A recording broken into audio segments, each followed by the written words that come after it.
chicos, buenas tardes, ¿cómo están? Bienvenidos al taller número 4 de lectura crítica. Bajo el criterio que venimos manejando, hoy vamos a ver resolver el taller número 4 en el video y todo lo que tiene respecto al marco teórico de este taller, pues se los explico en la reunión en Zoom que tengamos el día sábado. Ya tuvimos una oportunidad de vernos, de ver la clase por Zoom, de explicarles el taller número 2, que es el que me corresponde, y hoy vamos a ver el taller número 4. Así que todas las dudas que tengan respecto al taller, sobre los criterios y algunas definiciones, ustedes pues lo anotan y con mucho gusto en la clase en Zoom, que nos podemos pues personalmente tener, virtualmente, tener esa clase, pues ustedes me lo hacen llegar. Entonces, bienvenidos. Para iniciar el taller número 4 de lectura crítica, ustedes se van a encontrar al principio del taller que nos habla sobre la importancia de los mapas. En ese primer párrafo nos contextualiza un poco sobre la importancia que ha tenido a lo largo de la historia los mapas para ubicarnos y de una manera muy narrativa nos cuenta sobre los cielos y cómo nos ubicábamos antiguamente. Segundo, hace una contextualización de los mapas, pero en materia textual, en un espacio textual, como lo llamamos, ¿sí? Y nos dice o nos habla de dos prototipos de mapas textuales, que son el mapa argumental y el mapa conceptual. Estos dos tipos de mapas los vamos a tratar en la clase de Zoom, ¿sí? Porque les vamos a definir para que ustedes tengan ese marco teórico un poquito más claro. Inmediatamente después de que nos dice que tanto los mapas, por ejemplo, conceptuales, se destacan los textos descriptivos, vamos a analizar un texto argumentativo, ¿sí? ¿Cómo sabemos del texto argumentativo? Siempre, chicos, traten de basarse en la última parte del texto. Ustedes van a encontrar de dónde fue tomado, cuál es el autor, de dónde es el libro. Este, por ejemplo, nos dice tomado de El Espectador, la columna de opinión, columnistas, William Ospina. ¿Cómo se llama el texto? Nuestra extraña época. ¿Listo? Nuestra extraña época. Autor: William Ospina.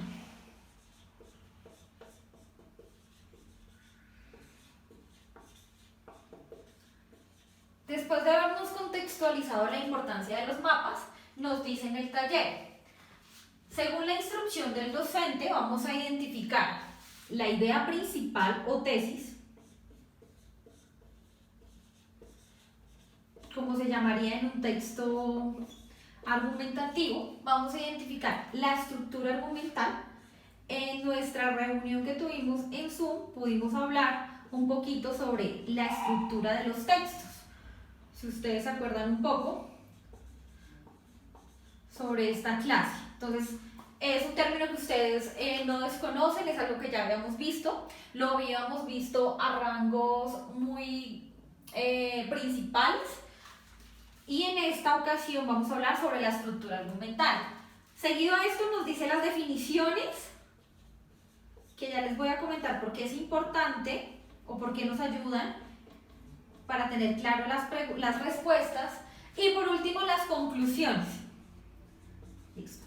Acuérdense, chicos, que cuando voy a hablar de un texto argumentativo, lo que siempre el autor quiere es persuadirme de alguna postura y darme sus argumentos y utilizar sus estrategias para llevar a cabo esto último como conclusión que pueda convencer al autor o al menos persuadir de lo que está diciendo, cuál es su punto de vista. Cuando ustedes terminan de leer este texto de William Ospina, deben de tener claro a qué se refiere, ¿sí? ¿Cuál es la parte principal y qué es lo que el autor me quiere decir? En definitiva, ¿cuál es la tesis que quería defender? Entonces, eso es lo que vamos a hacer en nuestras respuestas. Vamos a identificar la idea principal, vamos a identificar la estructura argumental, ¿sí? Que recordemos, empieza con la tesis, los argumentos que sustentan esas tesis, que se pueden hacer bajo varias estrategias. Hay varios tipos de argumentos. Está la explicación, está la citación de varias personas de peso en el tema y bueno, otras más que las vamos a ver en la clase de Zoom para que ustedes puedan identificar la clase de argumentos o la estrategia que maneja el autor. La tesis, los argumentos y la conclusión. ¿Listo? Esa es como la estructura general de un texto argumental. Las definiciones, porque es importante tener en cuenta los conceptos a los cuales el autor habla en su texto. Por ejemplo, hay una parte donde nos habla sobre Roma creyó que era posible gobernar con pan y circo, ¿sí? Si usted tiene un conocimiento o ya había leído sobre Roma, rápidamente va a poder contextualizar la definición a la que se refiere pan y circo. El mundo contemporáneo le está demostrando que esta fórmula sobraba el pan y solamente es el circo.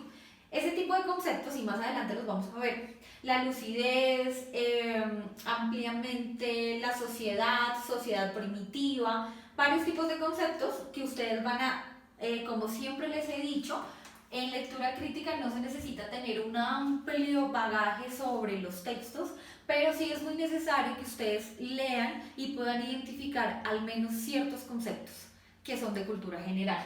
Entonces eso es lo que vamos a hacer en el taller del día de hoy y vamos a empezar con la primera pregunta. Pregunta número 1. De los siguientes enunciados, el que mejor contradice el planteamiento general del autor es: A. La estadística es una ciencia según la cual todas las mentiras se toman cuadros. B. Hay 3 clases de mentiras: la mentira, la maldita mentira y las estadísticas. C. La estadística es una herramienta de medición objetiva que no admite duda en su interpretación. Y D. La estadística es la primera de las ciencias inexactas. Edmond y Julius de Gaulle, que cita, ¿sí? Les puse en esta parte de la pregunta número 1 el planteamiento o la tesis, porque es muy importante que en esta primera pregunta nosotros ya la hayamos podido identificar.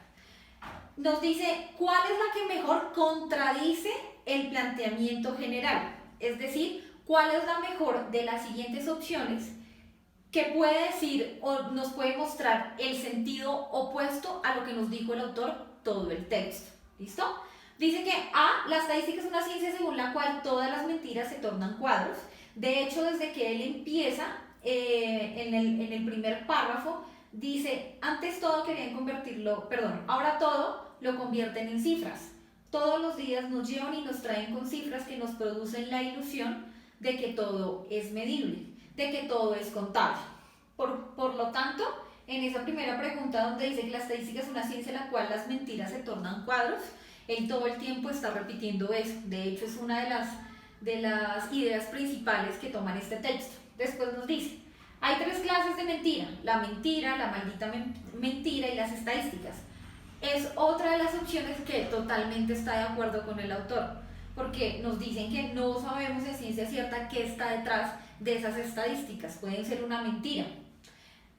Nadie parece preguntarse si detrás de esas cifras hay hechos profundos y datos verdaderos. Entonces, les voy poniendo varias partecitas del texto donde ustedes se van a poder ir ubicando de por qué no. La C, la estadística es una herramienta de medición objetiva que no admite duda en su interpretación. Para mí, la respuesta correcta, ¿sí?, en este taller es la C de la pregunta número 1. La estadística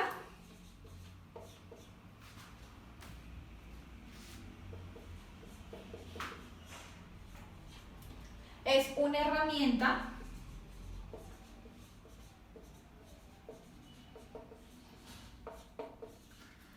de medición objetiva.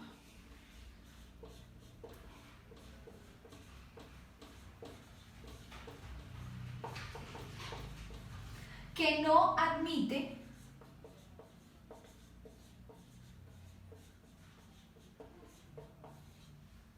duda en su interpretación.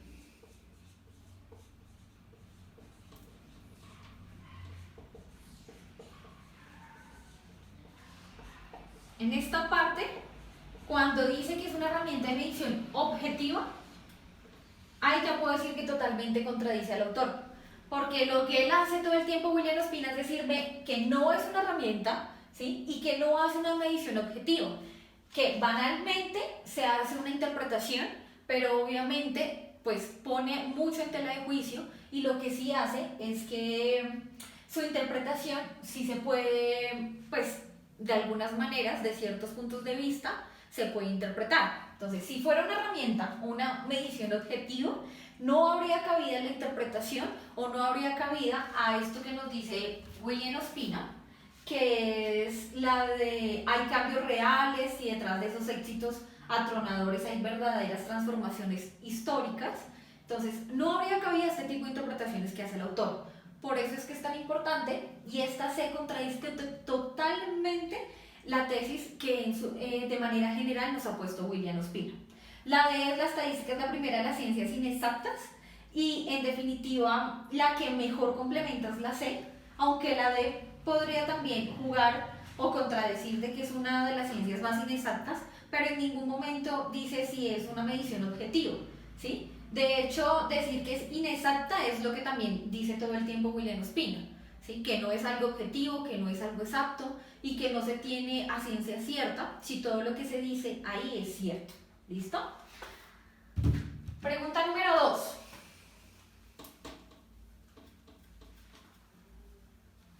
La pregunta número 2 nos habla de el argumento de Roma que utiliza el autor en el transcurso del desarrollo de sus argumentos.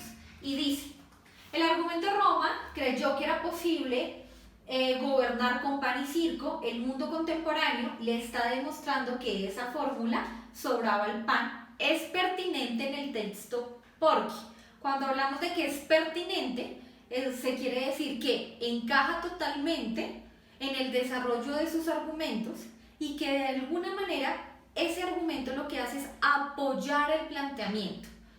¿Cuándo una idea es pertinente, chicos? Cuando me apoya el planteamiento, ¿sí? Entonces recuerden que tengo el planteamiento y si quiero tener un texto argumentativo que cumpla a satisfacción su propósito, debo tener un argumento, dos argumentos, ¿sí?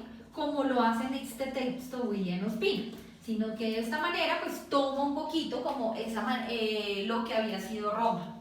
Y dice, es pertinente en el texto porque A. Enfatiza la idea sobre la falta de conciencia crítica de una sociedad que hoy se define como civilizada.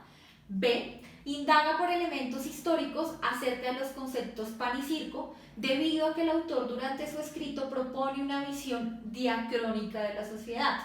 C. Aborda como problemática fundamental las instituciones que regulan la sociedad, puesto que éstas se aprovechan en detrimento de la comunidad.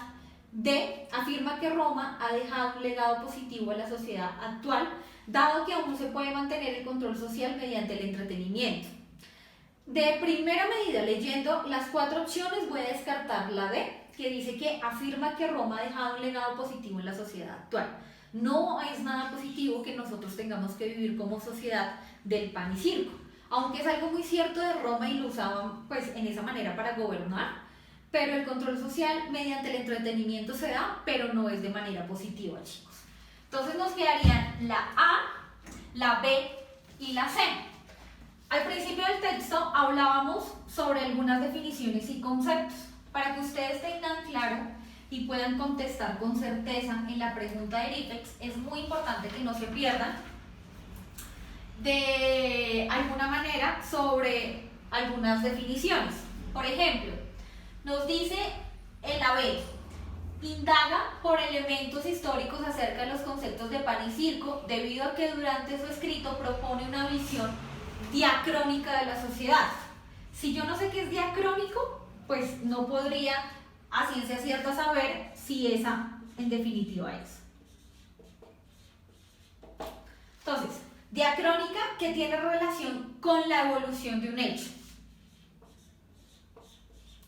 Evolución de un hecho. Listo. Es decir, que la B me dice, indaga por elementos históricos acerca de los conceptos de pan y circo, debido a que el autor durante su escrito propone una visión evolutiva de un hecho como la sociedad. Es decir, que utilizó este fragmento o este argumento para dar una evolución de lo que es la sociedad. Después viene el contexto de la C, que y nos dice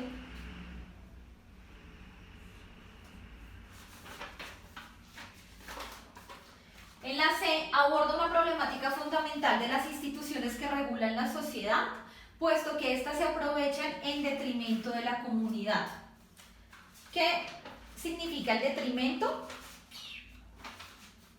Entonces el detrimento es deterioro, no sé si algunos, pues me imagino que algunos ya, pero los que no tenían claro esta definición, les ayudo.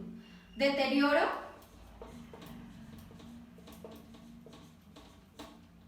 daño. ¿Listo?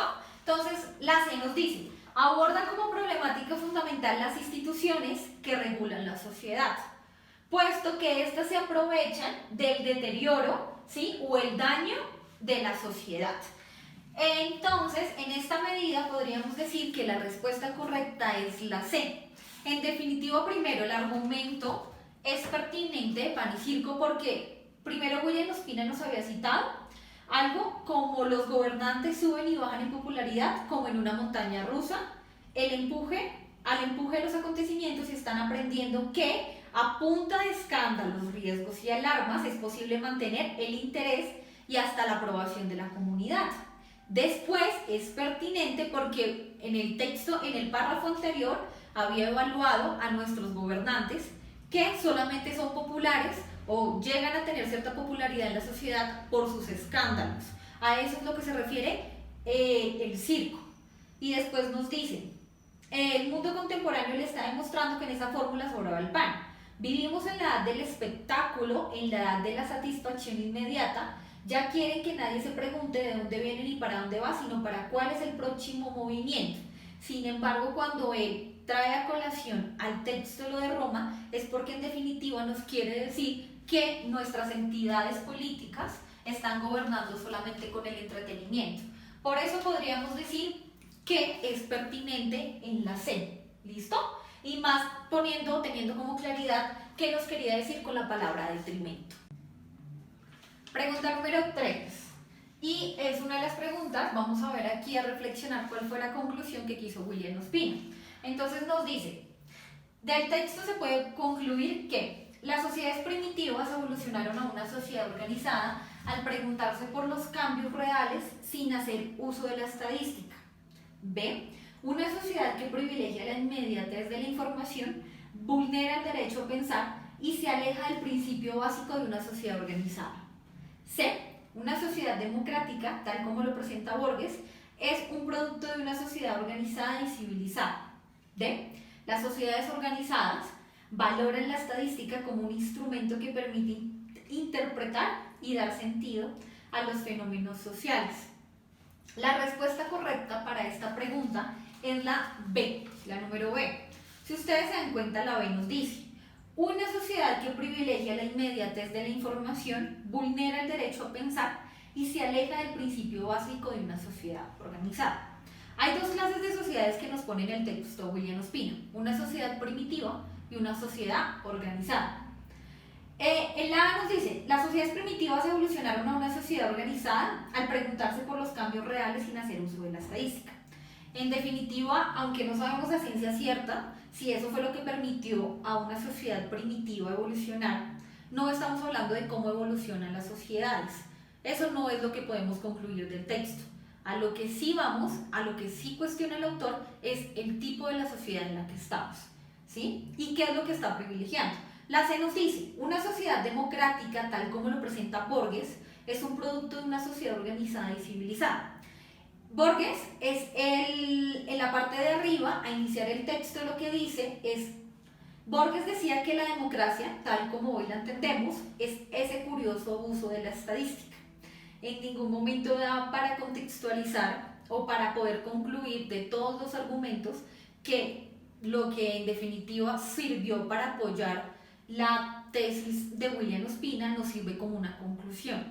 Es muy importante, chicos, que en la conclusión ustedes tengan en cuenta y recojan todos los argumentos. Generalmente la conclusión me recoge el planteamiento y me deja una reflexión. Es lo que hace el autor en un texto argumentativo. D. Las sociedades organizadas valoran la estadística como un instrumento que permite interpretar y dar sentido a los fenómenos sociales. No, las sociedades organizadas no valoran eso, ¿sí? No se habla de eso como una macro o una súper de conclusión. ¿Por qué digo que la B también? Ya volviendo a la respuesta correcta, si ustedes pueden darse cuenta en la última parte del texto, él dice, las cosas profundas maduran lentamente, pero ahora se requiere que todo sea útil enseguida, no viajar sino llegar, no aprender sino saber, no estudiar sino graduarse y terminamos creyendo que vale más el resultado que el proceso. Si las semillas tardan en retoñar, piensen que hay que intervenir los procesos para que las semillas revienten antes, para que la planta brote más pronto, para que la tierra extreme su trabajo y las cosechas se multipliquen. Como les digo, siempre se finaliza como una reflexión. De todo lo que hablamos en el texto, la inmediatez de la información, ya que todo lo resumimos a estadísticas, en esa medida la B es la que mejor pues toma y recoge la conclusión del argumento. ¿Listo? La pregunta número 4 dice, en el texto, el fragmento, Borges decía que la democracia, tal como hoy la entendemos, es ese curioso uso de la estadística permite. Entonces, cuando nos habla de permite, chicos, es ¿para qué me es útil ese fragmento al iniciar? ¿Qué es lo que yo puedo hacer con ese fragmento? Entonces lo voy a citar acá. Dice, Borges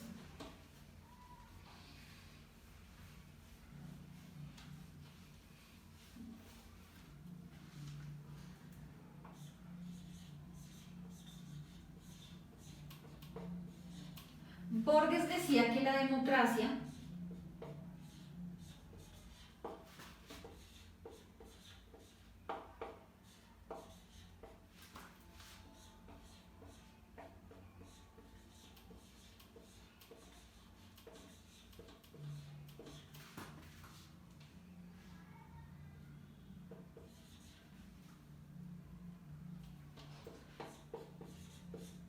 tal como hoy la entendemos,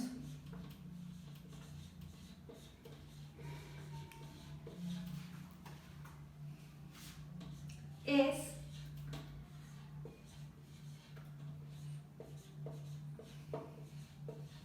ese curioso abuso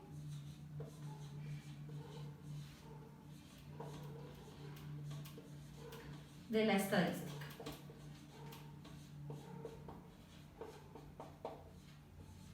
Este es el primer fragmento por el cual William Ospina empieza a decirnos de qué va a hablar su texto, ¿sí? Estadística, democracia, ¿sí? Y cómo la perciben las personas. Entonces, ¿cuáles son las preguntas o cuáles son las opciones que nos dice? Primero, A. Apoyar la tesis del autor porque ironiza la comprensión que la sociedad hace de la estadística como un valor de cambio que refleja toda la verdad. B. Contradecir la tesis del autor porque afirma que la democracia debe legitimar el uso de la estadística. C.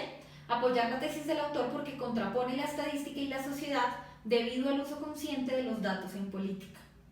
D. Contradecir la tesis del autor porque afirma que la estadística es la solución a los problemas sociales contemporáneos. Primero, creo que lo que hace Borges con esto es, Borges decía que la democracia, tal como hoy la entendemos, es ese curioso abuso de la estadística. Tenemos democracia porque hay un abuso total de lo que llamamos información, ¿sí? Entonces, no puede contradecir el autor, ¿sí? Porque de alguna manera lo que hace es entrar a apoyar esa tesis del autor. Es muy difícil tener democracia cuando se tiene un abuso de la estadística. ¿Listo? Entonces vamos a descartar la número B y la número D. Vamos a dejar la A y la C. Ahí yo tuve un poquito de confusión, les voy a decir la verdad, porque en alguna manera siento que también ironiza la comprensión que hace la sociedad de la estadística, pero me fui por la C, que es apoyar la tesis del autor, porque contrapone la estadística y la sociedad debido al uso consciente de los datos en política. Me parece que los datos en política, todo proceso político debe tener su tiempo y debe aflorar. Entonces, el hecho de que en esa pregunta o en esa opción de la C contrapone la estadística, que es acá, y contrapone lo que es la sociedad por democracia, ¿sí? Debido al uso consciente de los datos de la política. Entonces creo que relaciona esos tres términos en lo que quiere decir Borges, que es la estadística, la sociedad y la política. Es de esos tres términos que podemos hablar sobre cómo se tiene la democracia según Borges. Entonces, haciendo una correlación de estos tres términos, que espero que ustedes los tengan muy claro, qué es una sociedad, qué son las estadísticas y qué es cuando hablamos de política. Entonces, de esa manera yo puedo decir, no, lo que Borges quiere decir es apoyar esta C. La A también la puede apoyar y también ironiza un poco sobre la sociedad, pero creo que el hecho de que diga debido al uso consciente de los datos de la política, que es lo que están haciendo las personas con la democracia, hacer un abuso de esta estadística es lo que en definitiva puedo contextualizar con este fragmento de Borges y con la respuesta C de la pregunta número 4. Pregunta número 5 dice, de la forma como se enuncia en el texto, se podría afirmar que el autor, ¿sí? Aquí nos va a hablar sobre una de las características más esenciales de los textos argumentativos, es decir, cómo se escriben estos textos.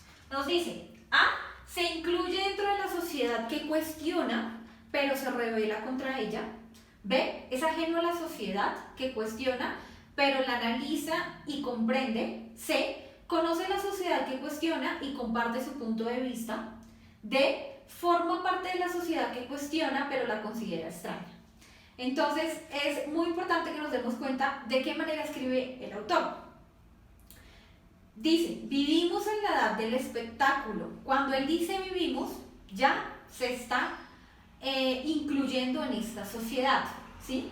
Es decir, que es ajeno a la sociedad que cuestiona, la B ya la podemos anular, porque nunca dice que es ajeno a esa sociedad. Entonces nos queda la A, la C y la D. Forma parte de la sociedad que cuestiona pero la considera extraña. De hecho, él no la considera extraña. Si ustedes tal vez puedan persuadir un poco por nuestra extraña época, de hecho él dice que es extraña, pero no extraña en el sentido que la desconoce o que, bueno, algo que te hace extraño, sino que yo creo que es todo a lo que hemos vuelto inmediatez, lo considera el extraño. Pero para saber a ciencia cierta cuál es la respuesta correcta, les voy a hablar de la A. ¿Se incluye dentro de la sociedad que cuestiona? Sí, él se incluye todo el tiempo en el texto, sí, pero se rebela contra ella. He tomado la decisión de la A porque creo que lo que hace el autor es todo el tiempo cuestionarla, además de eso persuadir al lector, y lo que quiere persuadir es que de verdad es rebelarse contra el sistema político, contra las estadísticas, contra la inmediatez de la información y contra hasta un pensamiento inmediato. ¿Cómo sé o cómo considero yo que una persona se revela contra ella?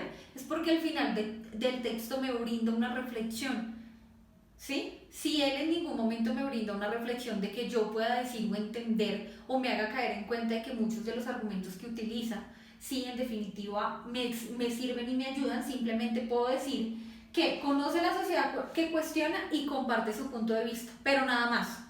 En ningún momento él puede decir, él lo comparte, que él comparte un punto de vista de este tipo de sociedad. Hace y le dice al autor, mire, esto es lo que está pasando, mire, esta es la sociedad en la que vivimos, ¿cómo es posible que la inmediatez? Y hace esa reflexión tan profunda en su conclusión que lo que me permite señalar que es la A. ¿Listo? Para terminar este taller, vamos con la pregunta número 6. Dice, Ospina cita a Paul Valéry, que hablamos que es sobre el argumento de Pan y Circo de Roma, para abordar el concepto de sociedad organizada y contraponerlo. ¿Sí? Perdón, ahí no, lo de Roma no tiene nada que ver, ahí me confundí. Para abordar el concepto de sociedad organizada y contraponerlo. En el siguiente párrafo, con una apreciación sobre la sociedad primitiva, esto le permite. ¿Ah? Explicar el concepto de sociedad desde una perspectiva histórica que rebate el planteamiento de Borges. B. Ampliar su explicación sobre el problema y dar autoridad a la cadena argumental de su planteamiento. C. Caracterizar algunos aspectos de la sociedad en cuanto a su funcionamiento a través del devenir de la historia. D. Relacionar el concepto de sociedad con el de cultura que apoya el concepto de democracia de Borges. Entonces, ¿a qué se refiere? Ustedes se van a dar cuenta en la estructura de este texto argumentativo, como lo pudimos dar. Empezamos con cuestionando las estadísticas y la inmediatez de esta, ¿sí? Después pasamos a un plano político donde nos dicen que nuestros gobernantes obtienen cierta popularidad, lo que más cuenta es el circo. Después viene el autor con su argumento y utiliza Roma, pan y circo, ¿sí? Y nos cuestiona totalmente lo que es la política y nuestros gobernantes. Después, chicos, viene con su otro argumento y ahí es cuando cita a Paul Valéry, ¿sí? Entonces, ¿qué hace Paul Valéry? Dice, Paul Valéry decía que llamamos civilización a un proceso cultural por el cual la humanidad tiende a ponerse de acuerdo sobre valores cada vez más abstractos, ¿sí? Y es verdad que allí donde las sociedades primitivas luchan por la tierra, por el oro, por la acumulación personal, las sociedades organizadas luchan por la libertad, por la justicia, por la igualdad de oportunidades, por la dignidad, por la legalidad. Entonces ahí nos pone dos contextos que cuestionan o hacen sentir al lector ubicarse en qué tipo de sociedad es lo que me encuentro. Sociedad primitiva, que ya me dijo unas características, ¿no? No prima el bien común, ¿sí? La acumulación personal, luchan por la tierra, por el oro, y después me habla de una sociedad a lo que él llama organizada, que también tiene unos principios básicos, ¿cierto? Luchan por la libertad, por la justicia, por la igualdad de oportunidades, por la dignidad y por la legalidad. Con esos principios básicos yo ya puedo como lector decir, estamos muy lejos de ser una sociedad organizada, ¿sí? Y más con nuestros gobernantes. Después viene un segundo párrafo y nos dice, en una sociedad primitiva, si la ley es un estorbo para alcanzar un fruto concreto, se viola la ley con arrogancia y con descaro. Creo que toda persona colombiana que ya tenga uso de razón y conozca sobre la política de nuestro país se va a dar cuenta que lo que hace de esa manera es citar a Colombia, ¿sí? Si la ley es un estorbo para alcanzar un fruto concreto, se viola la ley, que es lo que han hecho todo el tiempo nuestros gobernantes. Ello permite logros inmediatos, pero vulnera ampliamente el pacto social, deja algunos protagonistas más fuertes, pero la comunidad inevitable más débil, que es lo que a ciencia cierta es lo que a nuestro país lo tiene cada vez más hundido en la pobreza, podría decir yo. Es ese bien propio de nuestro gobernante y dejar de cierta manera jodido al pueblo que lo siguió y que lo eligió. Entonces, vamos a ver qué es lo que me permite, ya después de reflexionar, ¿qué me permite? Explicar el concepto de sociedad desde una perspectiva histórica que rebate el planteamiento de Borges. El planteamiento de Borges, como ya les dije, que habla sobre la democracia y la estadística, no tendría cabida para dar respuesta porque no nos explica el concepto, nos explica el concepto de sociedad, pero no como apoyo al planteamiento de Borges. ¿Listo? Después nos dice, B. Ampliar su explicación sobre el problema y dar autoridad a la cadena argumental de su planteamiento. En esa medida yo diría que la respuesta correcta es la B. ¿Por qué la B? Como les dije a ustedes, nos puso un problema, nos habló de la inmediatez, las estadísticas, nuestros gobernantes, el pan y circo, y ¿qué hace con la sociedad primitiva? Nos ejemplifica, nos amplía esa explicación de por qué tenemos ese problema con nuestros gobernantes y por qué estamos situados en una sociedad primitiva. Entonces, si seguimos con la cadena argumental, que es muy importante en un texto argumentativo, que esa cadena argumental me permita de ir de lo macro a lo micro, ¿sí? Empezamos de las estadísticas, lo macro, cómo juegan en nuestro país, qué estamos permitiendo y cómo nos lleva a una sociedad primitiva.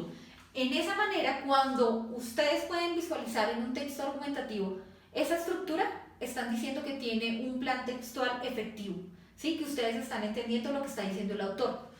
La C nos dice, caracterizar algunos aspectos de la sociedad en cuanto a su funcionamiento a través del devenir de la historia, ¿sí? Acá hay un concepto que tal vez ustedes no lo tengan en cuenta, que es el devenir, para que puedan entender, proceso mediante el cual se hace o se transforma o se llega a ser.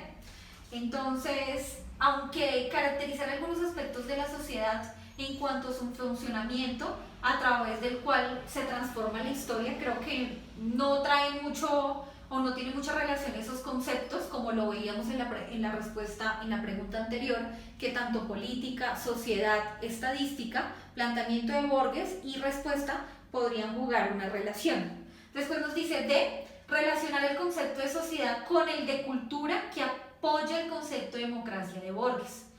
Aunque el concepto de democracia de Borges va relacionado sobre el abuso de las estadísticas, que es lo que él dice, la sociedad y la cultura, estos dos, no permiten relacionar estos conceptos. Tense en cuenta que estas son 4 estrategias: explicar, ampliar, caracterizar y relacionar, que se pueden usar en los textos argumentativos. ¿Cómo es satisfactoria estas estrategias? Que me permitan entender o darle claridad al texto. En esa manera, para mí, la estrategia argumentativa que tiene y que juega y que permite al texto una mayor comprensión es la B. De hecho, si no hubiera citado estos dos, que es una sociedad primitiva y una sociedad organizada, su argumento no tendría tanto peso y no podríamos llegar a la reflexión, que es lo último a lo que él llega, ¿sí? Entonces, pudimos ver esa parte estructural de la que él juega y las estrategias que utiliza para llegar a esa conclusión y para llegar a persuadir y defender su tesis, que desde la primera pregunta nos preguntó ¿cuál es lo que mejor contradice el planteamiento general del autor? ¿Listo? Entonces, chicos, de esa manera hemos llegado al final del taller. Son 6 preguntitas, este es un poquito más cortico del que tuvimos en taller número 2. Pero si ustedes tienen alguna pregunta, si tuvieron alguna inquietud sobre alguna de las respuestas o sobre alguno de los conceptos, les recuerdo que vamos a tener una explicación de este taller más sobre lo estructural, sobre las definiciones, ¿sí? Aquí solamente lo que hicimos fue tratar de responder ese taller para que ustedes me las anoten y me las pregunten en la sesión de Zoom. Entonces, muchísimas gracias y ya saben, ya tienen mi correo y cualquier cosa. Bueno, que estén muy bien.